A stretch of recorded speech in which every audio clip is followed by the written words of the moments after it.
चलो, हरे कृष्णा बच्चों। अरे क्या सुनाई नहीं दिया क्या? क्या?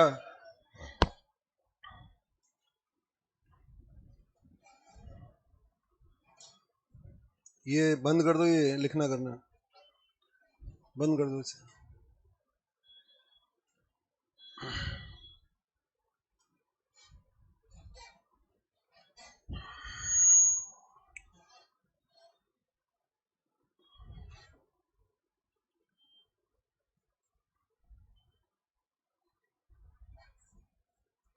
हरे कृष्णा। खाना खाए कितने दिन हो गए? आज ही खाया है? तो चलो, हरे कृष्णा। लास्ट बार बोल रहा हूँ, वो ना खाना मंगवा दूंगा यहाँ पर, फिर उसके बाद करवाऊंगा। हरे कृष्णा। हाँ, ठीक है ना? चलो, हरे कृष्णा। जय Shri Krishna.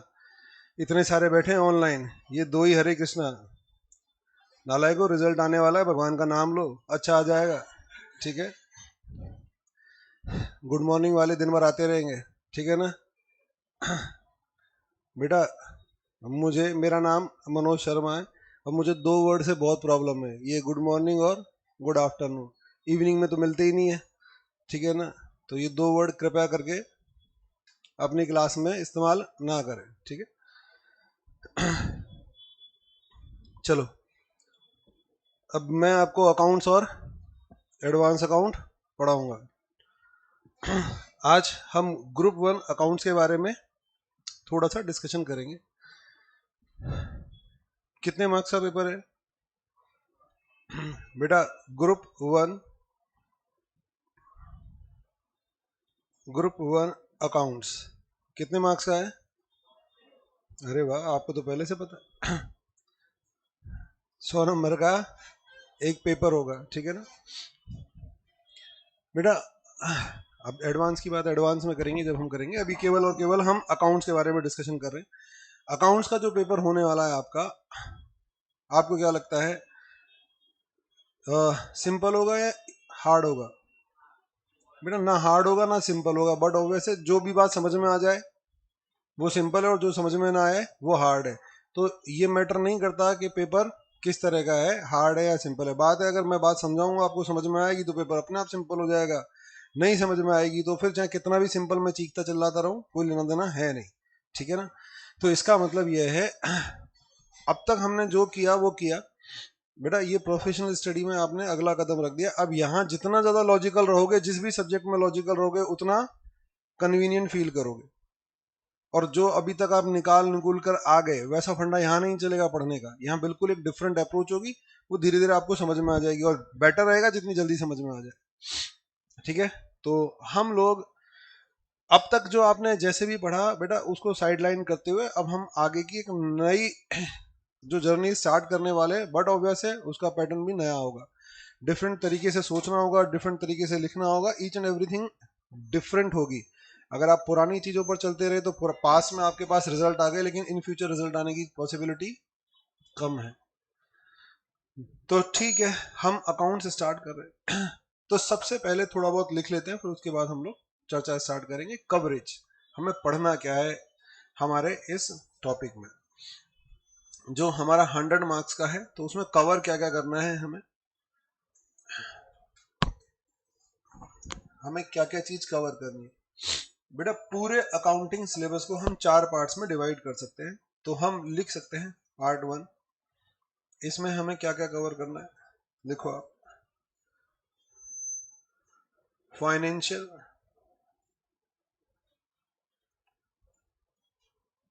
Statement of companies, financial statement of companies. issue of bonus and right shares, issue of bonus and right shares, pre and post period profit oblique loss,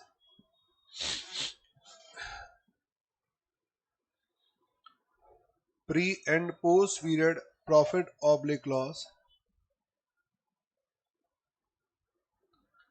redemption of preference share, redemption of debentures, redemption of preference shares, redemption of debentures, or other topics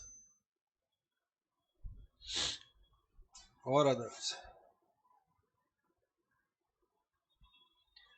छोटी मोटी बातें और भी हैं जो हमें करनी पड़ेगी।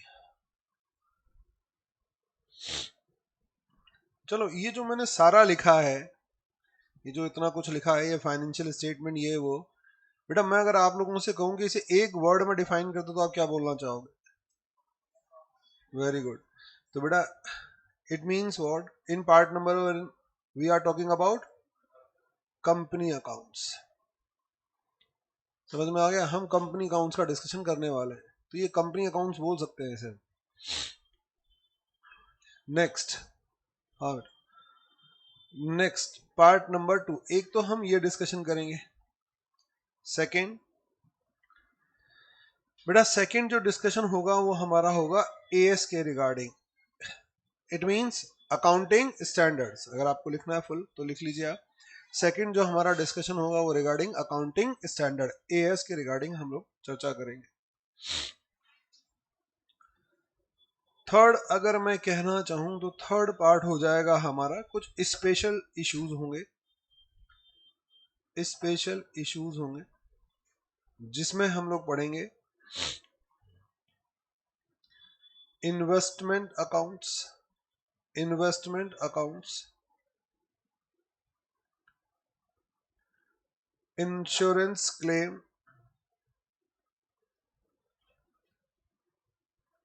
Hire purchase system, hire purchase system.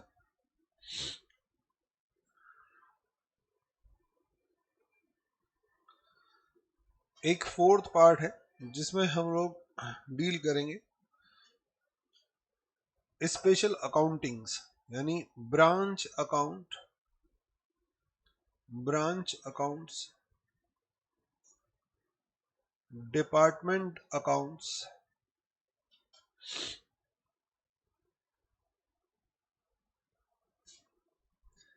Incomplete records, incomplete records, branch account, department account और इनकम्प्लीट रिकॉर्ड्स।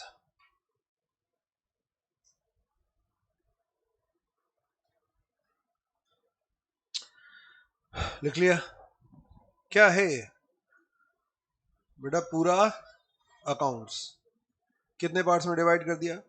4 पार्ट्स में डिवाइड कर दिया। अच्छा, डिवाइड करने के पीछे कुछ तो लॉजिक रहा होगा, क्योंकि डिवाइड करने के पीछे रीजन ये है कि आपको ईच एंड एवरी पार्ट में एक डिफरेंट अप्रोच फॉलो करना होगा, यानी हमारा थॉट प्रोसेस थोड़ा सा बदल जाएगा। कहने के लिए हम अकाउंटिंग पीछे पहली क्लास है बेटा, पहली क्लास में इधर उधर नहीं होना, ठीक है ना? मैं तो बीच में भी नहीं होने दूंगा, ये तो क्लास ही पहली है, मैं खुद भी नहीं होता इधर उधर। नेक्स्ट देखो, 1-2 चैप्टर होंगे ना तो क्लास का इंपॉर्टेंस समझ में आ जाएगा। क्लास को ध्यान से सुनोगे ना तो सारा कुछ मैं ही करके चला जाता हूँ, ये नहीं कि मैं आप लोगों के भरोसे कुछ छोड़ने वाला हूँ नहीं। तो इसीलिए कोशिश क्या करो, ध्यान से सुनो। और जो ध्यान से सुनेगा उसे 2-3 चैप्टर के बाद अपने आप समझ में आ जाएगा इस क्लास का इंपॉर्टेंस क्या है। मिस नहीं करी तो काफ़ी हद तक चीज़ें सारी यहीं कवर हो जाएंगी, अगर क्लास मिस नहीं करते तो इसलिए ये नहीं कि आप फिजिकली आके बैठ गए, यहाँ पर फिजिकली रहो मत रहो, क्या रहना ज़रूरी है, मेंटली रहना ज़रूरी है, ठीक है ना। अगर मेडिटेशन इतनी करते हो आप, कहीं दूर से बैठ कर भी यहाँ ध्यान लगा सकते हो तो वो भी पॉसिबल है, लगा लो। फिजिकल आने से यहाँ कुछ नहीं है। और चलो बेटा, सही समय पर आए हो। काफ़ी लोग किसका वेट कर रहे होंगे? रिजल्ट का। वो सारे नालायक जब तक आएंगे तुम्हारा कोर्स 25% हो जाएगा। समझ में आ रहा है? जिस दिन वो अरे हाँ पास हो गए, अब हम क्या करते हैं, कोचिंग करते हैं। जब तक तुम क्या कर रहे होंगे, टेस्ट की तैयारी कर रहे होंगे अपने। तो जब सही समय पर आए हो उसका एडवांटेज भी तो मिलना चाहिए। तो सही तरीके से बैठो, सही तरीके से पढ़ो। ये थोड़ी आके बैठ गए बस। रिजल्ट की चिंता छोड़ दो, जो होना है वो तो हो गया। अब आप लिखा है, आपका काम कर रहा है, अब जो आना है वो आ जाएगा। पॉजिटिव आया तो भगवान की कृपा, आगे निकल जाओगे। नेगेटिव आया तो दुनिया भर का सीख जाओगे, जो आगे कहीं काम आएगा। सीखा हुआ कभी वेस्ट नहीं जाता लाइफ में। नेक्स्ट ब्रांच तो बट ऑब्वियस है 4 पॉइंट है, तो हम लोग क्या कर रहे हैं बताओ? 4 अलग अलग कहीं ना कहीं कुछ अप्रोच रहेंगी। हालांकि we are talking about accounts, हम अकाउंट ही डिस्कस कर रहे हैं, DRCR ही डिस्कस कर रहे हैं, लेकिन कहीं ना कहीं हमारा वर्किंग अप्रोच अलग होगा। For example company accounts. बेटा मैंने आपको कहा फर्स्ट पार्ट में जैसे कंपनी अकाउंट्स है, बताओ कंपनी अकाउंट्स में क्या अकाउंटिंग करूंगा, DRCR फॉलो करूंगा? बट ऑब्वियस है यस, क्योंकि अकाउंटिंग की बात कर रहा हूं। लेकिन जब मैं DRCR फॉलो करूंगा तो मुझे कंपनी लॉ को भी कंसिडर करना होगा। आ रहा बात समझ में? यानी मेरी अकाउंटिंग डायरेक्टली अकाउंटिंग नहीं होगी, वो किसकी गाइडेंस में होगी? वो लॉ के सुपरविजन में होगी अकाउंटिंग। तो इट मींस यहां पर मुझे प्योर अकाउंटिंग नहीं करनी, accounting plus law instruction control follow करने। तो इट मींस यहाँ थोड़ा सा डिफरेंट अप्रोच होगा। अकाउंटिंग स्टैंडर्ड बट ऑब्वियस है। एक कोई भी आपका जो ट्रीटमेंट है, कोई भी जो आपका किसी भी स्पेसिफिक आइटम पर, बेटा अकाउंटिंग स्टैंडर्ड क्या है? किसी भी स्पेसिफिक आइटम पर, मान लो मेरी सोच अलग है, आपकी सोच अलग है, किसी थर्ड पार्टी की सोच अलग है, तो बताओ इन लोगों ने क्या किया? बेटा उस पर एक स्टैंडर्ड इशू कर दिया कि भाई साहब, अगर क्योंकि इस आइटम पर डिफरेंट डिफरेंट लोग डिफरेंट डिफरेंट ओपिनियन रखते हैं, तो दैट्स वाई हम एक स्टैंडर्डाइजेशन फिक्स कर रहे हैं कि अगर ये सिचुएशन आपके सामने आती है तो ट्रीटमेंट यही होगा, दूसरा नहीं होगा। तो कुछ स्पेशल इश्यूज हैं जो इंडस्ट्रीज के सामने आते रहे हैं और आते रहेंगे इन फ्यूचर, तो उनको स्टैंडर्डाइज करना जरूरी है। अदरवाइज बताओ अकाउंटिंग क्या नहीं रहेगी? कंपेरेबल नहीं रहेगी। सब लोग अपने हिसाब से अकाउंटिंग करते फिरेंगे। एक ट्रीटमेंट आया सामने, कोई कुछ कर रहा है, कोई कुछ कर रहा है, कोई कुछ कर रहा है, तो फिर कंपेरेबिलिटी नहीं रहेगी। और अकाउंटिंग की बताओ एक बेसिक कैरेक्टरिस्टिक क्या है? कंपेरेबिलिटी होनी चाहिए। अब नहीं रहेगी तो उसके लिए उन्होंने स्टैंडर्ड बना दी, यानी ये एक डिफरेंट एस्पेक्ट है। ऐसे ही ये आगे अलग अलग। तो इसका मतलब जो मैंने 4 पार्ट्स बनाए वो ऐसे ही नहीं बनाए, सब में हमारा थॉट प्रोसेस, सोचने का तरीका बिल्कुल अलग होगा। हालांकि हम DRCR को ही डिस्कस कर रहे हैं। चले आगे, ठीक है। अब ये है क्या, 1 बाय 1 बट ऑब्वियसली हमें डिस्कस करना है, तो मैंने आपको यहाँ पर कवरेज बता दिया कि हमें इस टॉपिक में करना क्या है। और मैंने कहा 4 पार्ट्स में बांटने के पीछे कहीं ना कहीं कोई रीजन है कि सब में आपका अप्रोच अलग अलग होने वाला है। अब आपको लिखना नहीं है, क्योंकि जब हमारी कल से प्रॉपरली क्लास स्टार्ट कर देंगे तो हम फिर ये फालतू का डिस्कशन नहीं करेंगे। तो एक बार केवल और केवल आपकी बेसिक नॉलेज के लिए कुछ चीजें हैं जो मैं आपके साथ शेयर कर रहा हूँ, तो आपको लिखना किसी को भी नहीं है। अब आप ध्यान से सुनना बेटा, अगर हम किसकी बात करें, पेपर पैटर्न की बात करें, तो पेपर कैसा आएगा हमारा? हमारे मेन एग्जाम में क्वेश्चन 1,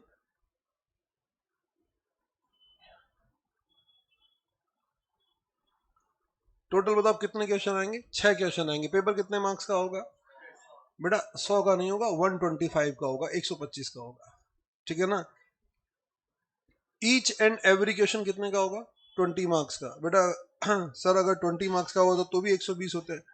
आपकी तो मैथमेटिक्स कमजोर है। नहीं बेटा ऐसा नहीं है। हाँ नालायक हाँ और बोल रहा है, ठीक है। अगर मैं क्वेश्चन नंबर 1 की बात करूं, A, B, C और D, इसमें कितने पार्ट्स आएंगे? 4। और कितने मार्क्स का होगा? 20 मार्क्स का। तो 20 marks means what? Each part 5 marks के होंगे। अगर मैं क्वेश्चन नंबर 6 की बात करूं, A B C D and E, समझ में आ गया?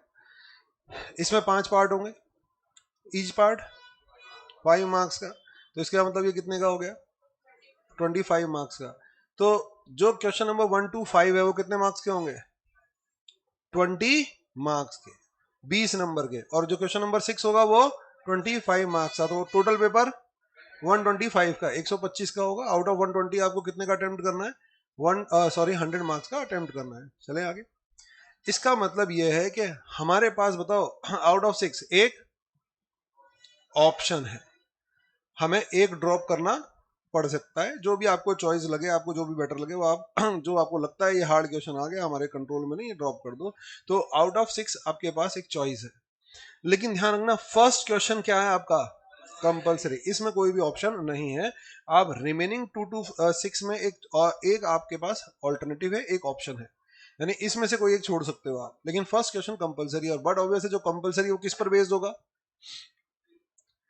Accounting standard. जो अकाउंटिंग स्टैंडर्ड है, एएस है, उस पर ये कंपलसरी क्वेश्चन है, यानी इसमें आपके पास कोई चॉइस नहीं होगी, ये तो करना ही करना है आपको, इसमें आपके पास विकल्प अवेलेबल नहीं है। तो ये एएस बेस्ड क्वेश्चन है बेटा, फिक्स पैटर्न है, ये एएस बेस्ड क्वेश्चन है, इसको तो करना ही करना पड़ेगा आपको। सर क्या करना जरूरी है? नहीं बेटा, नहीं आता तो छोड़ देना। समझ में आ गया? हम नहीं आएगा तो कहां से करेंगे, लेकिन हाँ उनकी तरफ से कंपल्शन है, करना पड़ेगा। अब नहीं आएगा तो कहां से करोगे आप? उस केस में छोड़ सकते हो, अदरवाइज चॉइस नहीं है। क्वेश्चन नंबर 6 में बताओ क्या है आपके पास? फिर एक एक ऑप्शन है। आप इन 5 में से किन्हीं 4 को अटेम्प्ट करोगे, कोई भी एक ड्रॉप कर सकते हो आप। हमें करने चाह रही है, यानी 20 मार्क्स का ही एक हमें मैक्सिमम क्वेश्चन अटेम्प्ट करना पड़ेगा। तो यहाँ आपके पास फिर एक ऑप्शन आ गया, आप चाहो तो जिस भी पोर्शन को आपको जो हार्ड लग रहा है उसको ड्रॉप कर दो।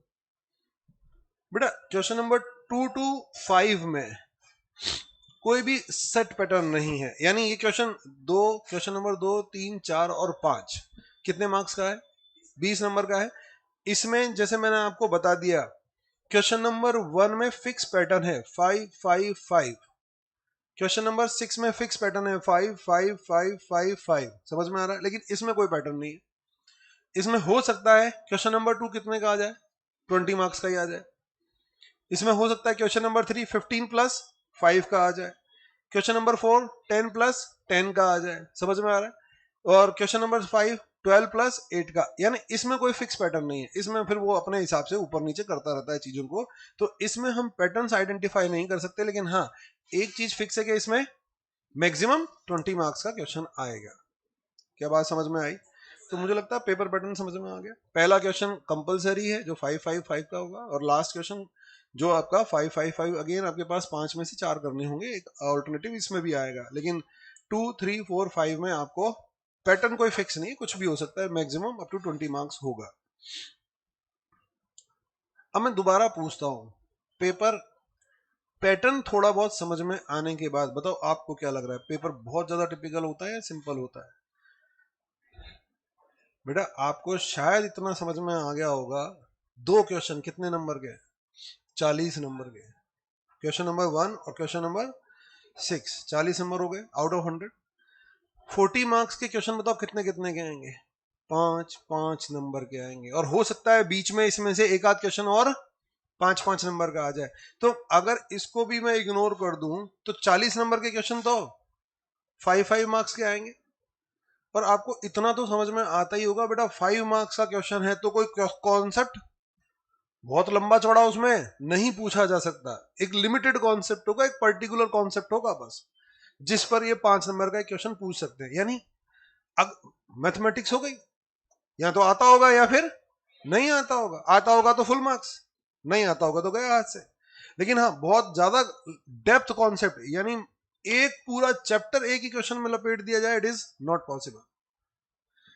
क्वेश्चन नंबर 2 मान लो 20 नंबर का आ गया, हाँ टिपिकल हो सकता है, क्योंकि 20 नंबर का मतलब क्वेश्चन में ताकत होगी पूरा चैप्टर हो सकता है, बहुत बड़ा कॉन्सेप्ट आ जाए। समझ में आ गया? तो यानी जो पावरफुल क्वेश्चंस आएंगे जहां पर आपको माइंड अप्लाई करना पड़ेगा, वो बेटा बीच में ही मिलेंगे। जो क्वेश्चन नंबर 1, क्वेश्चन नंबर 6 बहुत ज्यादा टेक्निकल नहीं होंगे। 5 मार्क्स है तो बहुत ज्यादा कुछ पूछा नहीं जा सकता है क्वेश्चन में, ठीक है, तो ये लिमिटेड। लेकिन हाँ अगर ये क्वेश्चन आते हैं, पूछा बहुत कुछ जा नहीं सकता, तो बेटा कॉन्सेप्ट तो पता होना जरूरी है, वरना तो फिर करोगे कैसे।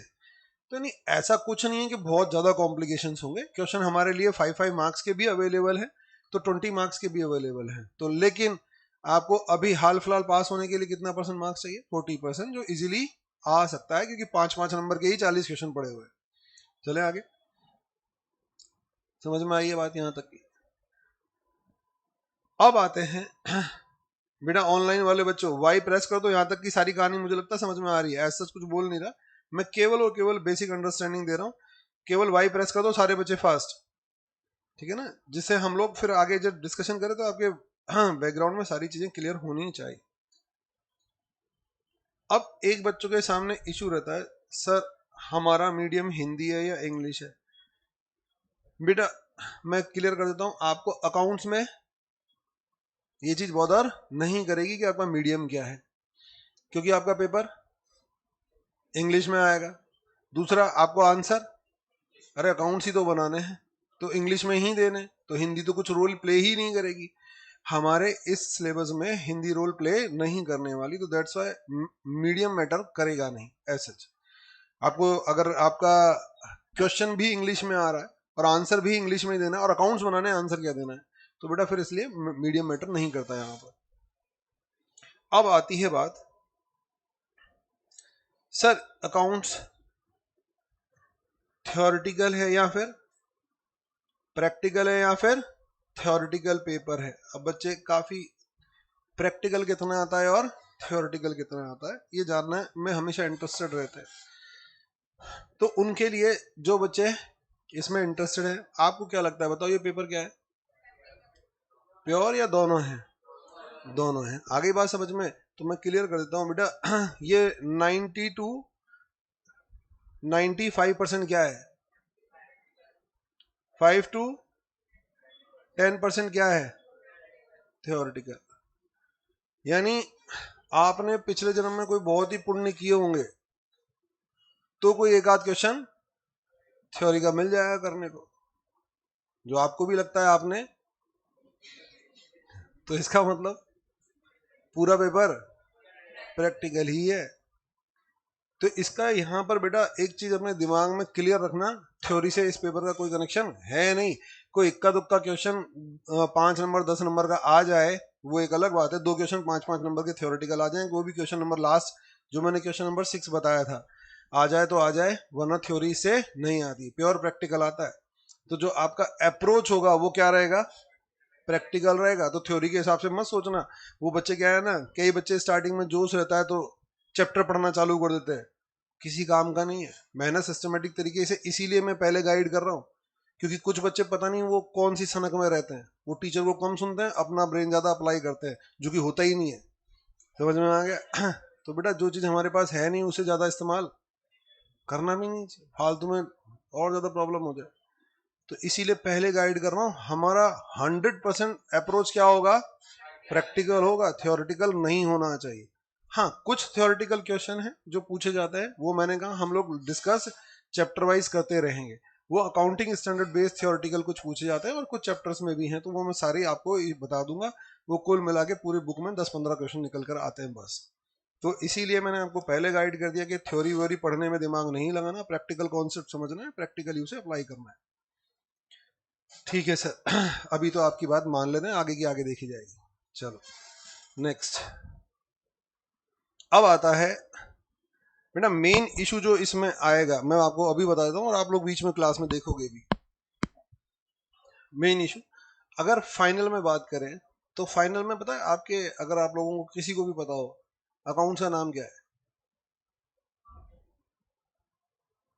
किसी को भी नहीं पता? अरे वाह चलो मैं बताता हूँ क्या, नालायक चुप फाइनेंशियल रिपोर्टिंग। समझ में आ गया? इस अकाउंट्स का फाइनल में नाम क्या है, फाइनेंशियल रिपोर्टिंग, और यहां पर नाम क्या है, अकाउंट्स। ठीक है बेटा, एक चीज अपने दिमाग में क्लियर कर लो, ये कहने के लिए तो अकाउंट्स है, बट यहां पर हम किसकी बात करेंगे, रिपोर्टिंग की बात करेंगे ना, फाइनेंशियल रिपोर्टिंग नहीं, रिपोर्टिंग की बात करेंगे। जो इन लोगों ने फाइनल में जाके बिल्कुल करेक्ट वर्ड यूज किया है अकाउंट्स के लिए, फाइनेंशियल रिपोर्टिंग, यानी आपको रिपोर्टिंग करनी है। अब रिपोर्टिंग बताओ कौन करता है? Chartered accountant. प्रॉपरली एक सिस्टम बना हुआ है, उसी में रिपोर्ट करना है। जब आप प्रॉपरली रिपोर्ट करोगे तो आपके क्लाइंट सेटिस्फाइड रहेंगे, क्योंकि रिपोर्टिंग रिक्वायरमेंट है। आप जब भी फाइनेंशियल स्टेटमेंट बताओ कंपनी के पब्लिश किए जाते हैं तो बताओ उनमें क्या होती है? प्रॉपरली डिस्क्लोजर्स होते हैं, प्रॉपरली रिपोर्टिंग होती है। तो इंटर में बताओ आपको क्या करना है? प्रॉपरली रिपोर्ट करना है चीजों को। अब आपके साथ प्रॉब्लम वही रहेगी जो अभी तक आप लोगों के साथ रही है। आप लोगों को कुछ लेना देना नहीं है किसी भी चीज से। सर ये हो गया क्वेश्चन, और मैंने कहा ना मैं पहली क्लास में बता रहा हूँ ये प्रॉब्लम्स आप देखोगे, क्योंकि अब तक आपको यही अप्रोच फॉलो कराएगी और की भी आपने। ये रहा क्वेश्चन, बताओ आंसर कितना आ गया? 100। हमारा आंसर भी मैच हो रहा है, और बताओ फिर मार्क्स क्या मिलने चाहिए हमें? समझ में आया? यहाँ ऐसा नहीं होगा, बिल्कुल नहीं होगा, क्योंकि आईसीआई क्या मान के चलता है आपको? Chartered accountant. वो मानता ही नहीं इस लेवल पे स्टूडेंट। लेकिन आप लोग बार बार आंसर कैसे दोगे एज स्टूडेंट? भैया हमने तो टेक्निक क्या है हमारी? आंसर, तेरा आंसर कितना आ रहा था? 100, मेरा आंसर भी 100 आ रहा है, बात खत्म। बस दो दोस्तों ने मिलकर डिसाइड कर लिया, हमारे 10-10 नंबर आ गए। समझ में आ रहा है? ऐसा नहीं होगा यहाँ पर। आपको बेटा आंसर के दम पर यहाँ पर, और प्लीज अब स्टूडेंट मत बने रहना, खामियाजा भुगतोगे उसका, बहुत बड़ा खामियाजा। मैंने पहले बता दिया ये रिपोर्टिंग है, ठीक है ना? ये बताओ 2 और 2 कितने होते हैं? 5। अरे वाह, कौन बोला? सच्ची मैं तो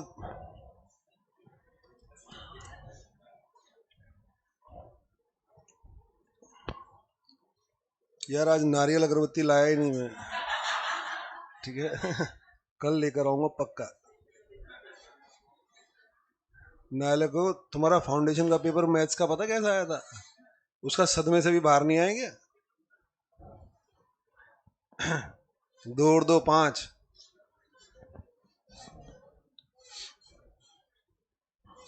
चलो कोई बात नहीं, होता है कई बार 2 2 5 भी होता है। तो बेटा 2 और 2 कितना होता है? 4। आईसीआई क्या लिख रहा है उसे? 3 + 1 = 4। समझ में आ रहा है? तो बताओ आंसर क्या है? आंसर क्या है? 4। लेकिन आईसीआई क्या लिख रहा है? 3 + 1। और आप क्या लिख रहे हो? एक बच्चा लिख रहा है सर 2 + 2 भी तो 4 होता है।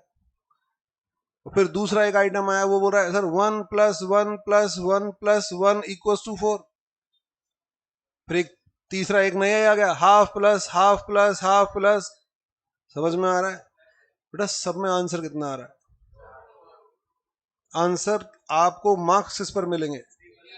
3 + 1 पर। समझ में आ रहा है? तो इसका मतलब यहां आके प्रेजेंटेशन एक बहुत बड़ा फैक्टर क्रिएट करेगा, बहुत बड़ा मेजर रोल प्ले करने वाला है।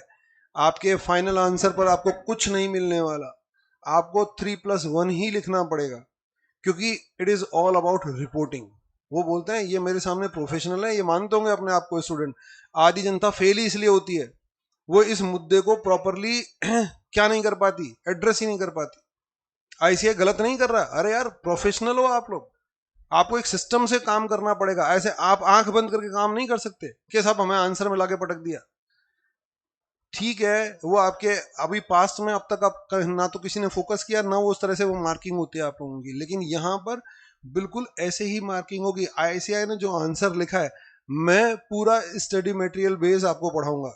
यानी मैं जो प्रेजेंटेशन होगा वो मेरा कहीं भी आईसीआई के इधर से उधर नहीं होगा 1% भी, चाहे चीज कितनी भी टिपिकल हो, वो आएगी उसी प्रेजेंटेशन के हिसाब से। और आपको भी बताओ प्रेजेंट कैसे करनी है, वैसे ही करनी है। और मैं अभी बता रहा हूँ आपको, फिर 5-7 बच्चे बीच में पूछते रहेंगे, और आपके सामने प्रूव भी कर दूंगा। हर पहले लेक्चर में यही बात बोलता हूँ मैं, और उसके बाद मैं प्रूव भी कर देता हूँ। सर इसे ऐसे भी तो लिखा जा सकता है, सर इसे ऐसे भी तो लिखा जा सकता है। बेटा लिखा जैसे मन में आया वैसे लिख दो, लेकिन मार्क्स चाहिए तो जैसे आईसीआई लिख रहा है वैसे ही लिखना पड़ेगा। फिर बच्चे बोलते हैं सर ये कोई बात थोड़ी है कि आईसीआई जैसे लिख रहा है। बेटा मार्क्स चाहिए तो वैसे लिखना होगा, क्योंकि प्रैक्टिकली बताओ हम एक प्रोफेशनल स्टडी कर रहे हैं, तो उसमें क्या है, कुछ रूल एंड रेगुलेशन होते हैं, कुछ गाइडेंस होती हैं। वो गाइडेंस के हिसाब से कल को आपको रिपोर्टिंग करनी पड़ेगी, तो बाहर तो सेट फॉर्मेट मिलेंगे आपको, फॉर्मेट में डेटा फिल करना है आपको, समझ में आ गया। लेकिन अभी तो आप सीए नहीं बने, तो वो फॉर्मेट्स आपको मिलेंगे नहीं, ब्लैंक फॉर्मेट्स। अभी तो वो फॉर्मेट्स आपको उसी तरह से आपको चीजों को ड्राफ्ट करना पड़ेगा, समझ में आ रहा है। तो हम लोग एक प्रोफेशनल स्टडी कर रहे हैं, तो बेटा हमारा जो प्रेजेंटेशन है, वो यहाँ मैटर करेगा, यहाँ मैटर करेगा। और आपके आपको पता होगा स्टेप मार्किंग होती है, आपकी एक एक चीज के मार्क्स अलग अलग काउंट किए थे, आपके फाइनल नंबर पर मार्क्स नहीं होते बेटा। अगर फाइनल नंबर पर मार्क्स हो तो बताओ क्या होगा फिर, या तो बच्चा पास हो जाएगा या फिर फेल हो जाएगा, और पास होना फिर मुश्किल हो जाएगा। तो स्टेप मार्किंग हमारे लिए एक तो क्या करती है, बेनिफिट प्रोवाइड करती है, हमें जितना लिखा एटलीस्ट उसके सही मार्क्स मिलते हैं। आ रही है बात समझ में। तो मैंने इतनी देर जो डिस्कशन किया उसमें मेरा हाँ बेटा यस ये भी सही है, ठीक है ना। अब और कोई कमेंट मत कर देना सर 8-4 सर 4, 9-5 4, 10-6 नालायको जो बोल रहा हूँ वो समझो आप, समझ में आया। तो इसका मतलब आज से हमारा फोकस किस पर रहेगा, प्रेजेंटेशन पर, खाली आंसर पर नहीं रहेगा, आ गया, प्रेजेंटेशन पर रहेगा। दूसरी बात, क्या अकाउंटिंग स्कोरिंग है? अच्छा, क्या प्रैक्टिकल सब्जेक्ट स्कोरिंग होता है, थियोरेटिकल? बेटा ये आपकी गलतफहमी है जन्मजात। एक तो आप लोग पता है कितने सारे मिथ के साथ जी रहे हो, मुझे समझ में नहीं आ रहा।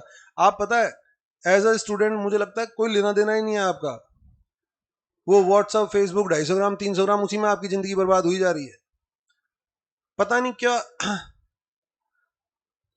ये बताओ क्या सबके प्रैक्टिकल में 100% मार्क्स आते हैं क्या? बेटा it is all about interest, समझ में आ रहा है। अपनी चीजों कॉन्सेप्ट क्लियर करो। मैंने इसीलिए कहा ना 3-4 चैप्टर रुको, आपको समझ में आएगा बेटा। यहां से जितना लॉजिकल जिसमें बात करोगे जिस भी सब्जेक्ट में, उसी में आपको मजा आने लगेगा और वही स्कोर हो जाएगा। कोई थ्योरेटिकल स्कोरिंग नहीं होता, कोई प्रैक्टिकल स्कोरिंग नहीं होता। और दूसरा स्टेटमेंट, हर प्रैक्टिकल स्कोरिंग होता है, हर थ्योरेटिकल। डिपेंड करता है आपकी अंडरस्टैंडिंग पर और डिपेंड करता है इंटरेस्ट पर। काफी बच्चों के बताओ किस में मार्क्स आते हैं, थ्योरी में। उनको प्रैक्टिकल बोरिंग लगता है, वो पढ़ना ही नहीं चाहते, वो थ्योरी को इतना मगअप कर लेते हैं चीजों को, थ्योरी को इतना सिस्टमेटिक लिख देते हैं कि उनके फुल मार्क्स आते हैं।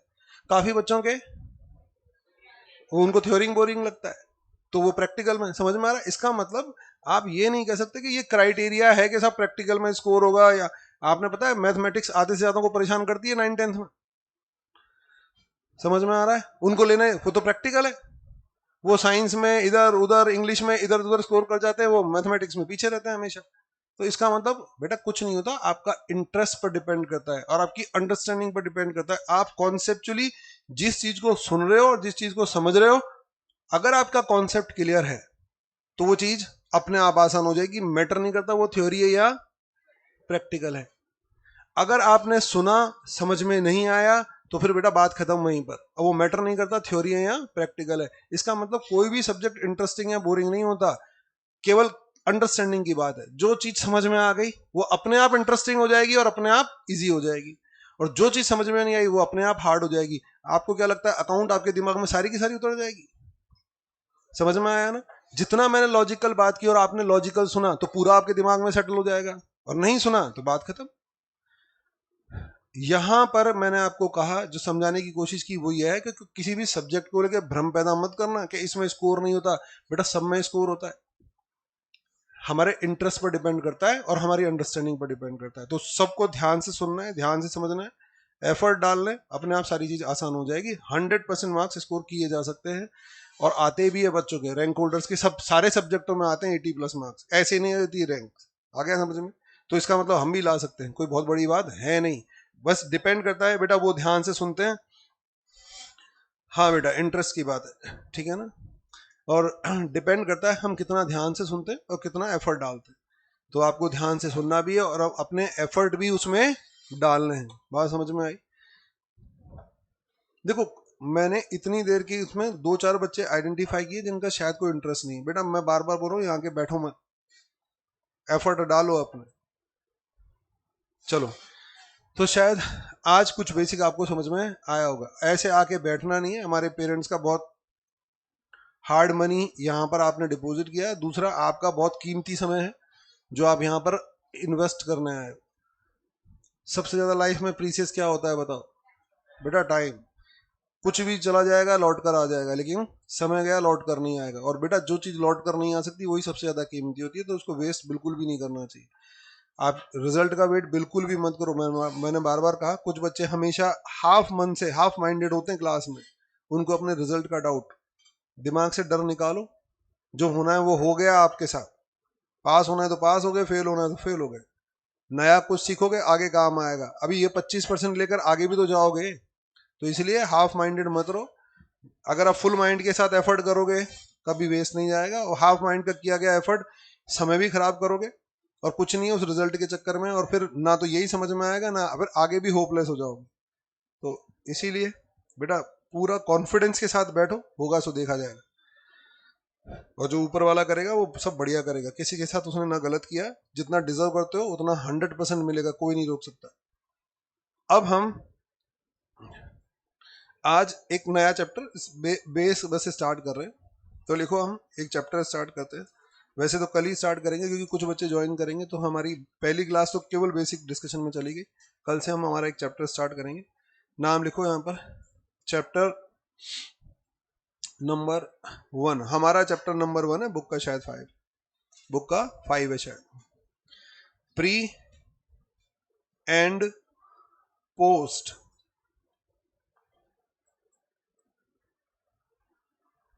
Incorporation profit oblique loss.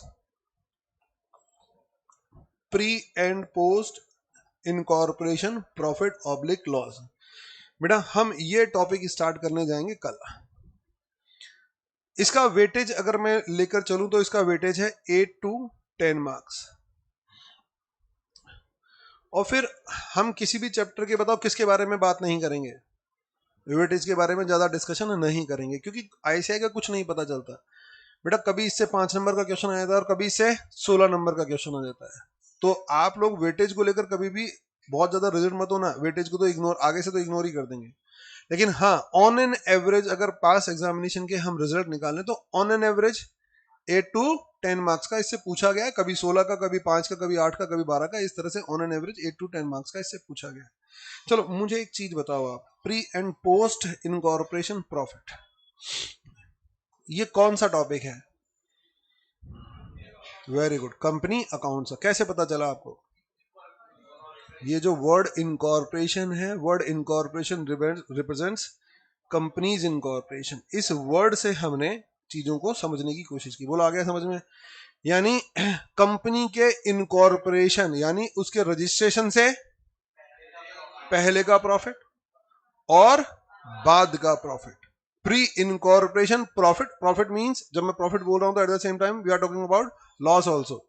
तो प्रॉफिट प्री इनकॉर्पोरेशन, इनकॉर्पोरेशन से पहले का प्रॉफिट और इनकॉर्पोरेशन से बाद का प्रॉफिट। इट मींस व्हाट कि इन दिस टॉपिक हमें क्या दिया जाएगा, एक बेटा गिवन प्रॉफिट होगा, उसको आपको स्प्लिट करना बिटवीन टू पार्ट्स। इनकॉर्पोरेशन से पहले का प्रॉफिट बताओ और इनकॉर्पोरेशन से बाद का प्रॉफिट बनाओ। तो मुझे बताओ, ये तो टॉपिक यहीं समझ में आ गया। काम करना क्या है? स्प्लिट करना है। तो इस टॉपिक में केवल आपको स्प्लिट करना है गिवन प्रॉफिट को।